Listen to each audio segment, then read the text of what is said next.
Hi everyone, I'm here at my Airbnb in Arizona, getting ready to race on Sunday. It's the Friday before the race right now.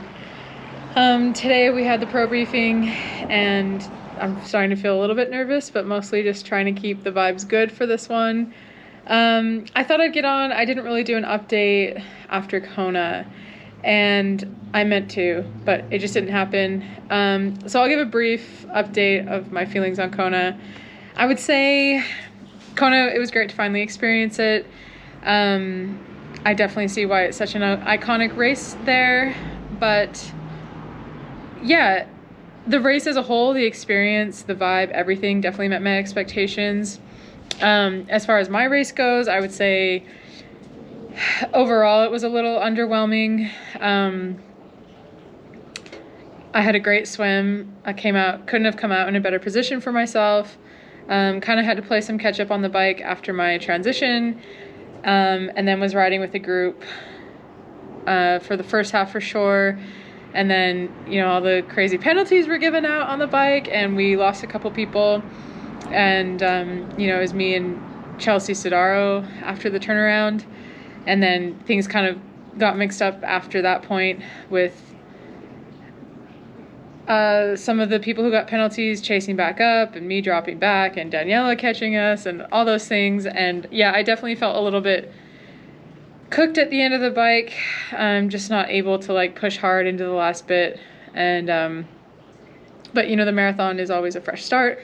So I stayed really optimistic about getting off the bike and feeling good. And man, I got off the bike and I felt terrible, which isn't completely unusual. But yeah, my legs just felt empty. My stomach was really hurting. I had stomach cramps, I guess you could say. And I could tell it was stomach cramps, not GI issues or something like that. But I just thought, quitting's not an option. I'm finishing this the best I can. And I just pushed on.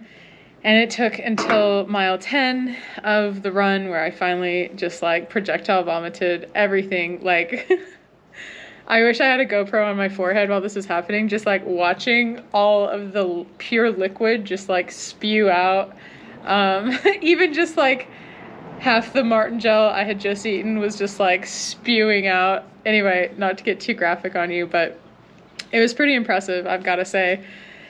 And I thought, okay, well, I should feel better now. And this cute couple was not far up the road from me. And they're like, all right, good job. And I was like, okay. And they're ease back into it.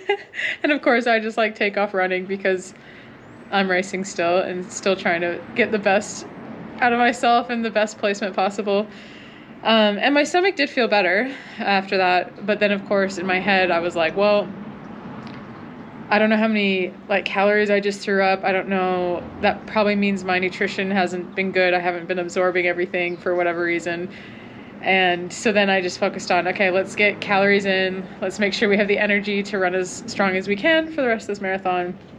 And that's what I did. Coke, water, probably a couple gels at the aid stations.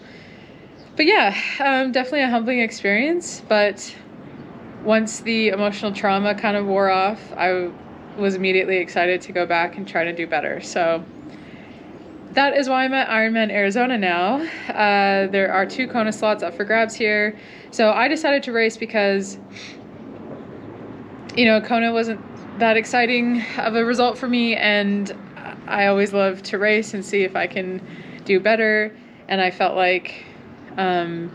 as long as I didn't have to train crazy hours leading into this race, that mentally I was going to be totally fine. And that has proven to be true. I really enjoyed training the last month, only hitting around 20 hours a week, which for me is relatively low leading into an Ironman, but I figure being fresh and rested is better than being overcooked. So I'm really excited to see how the race goes on Sunday.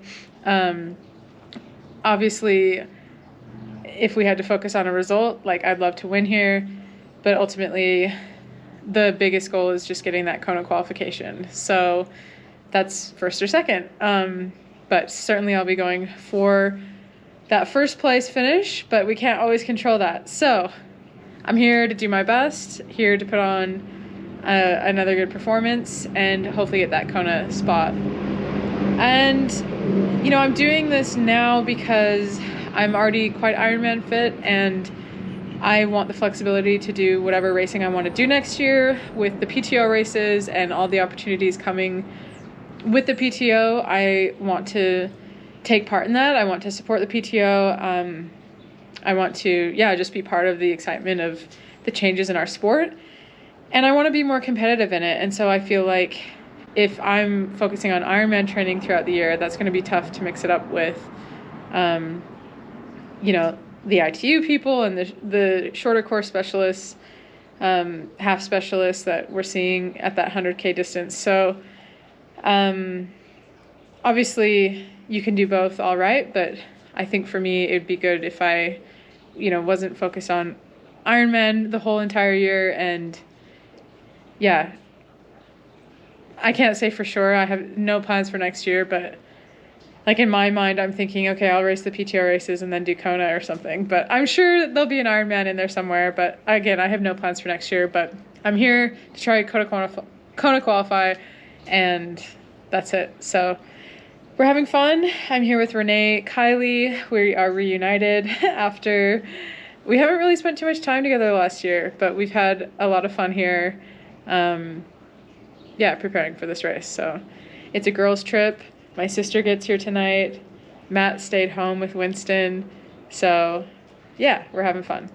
And I'll keep you guys updated after the race and give you my thoughts on that. Yeah. Oh, and take the photo. Can you do it all right? On here? No. What do you mean? Okay, I can do You this. can turn it Okay, I got this. Turn this way or this way? That's good. Okay. Sorry, shivers.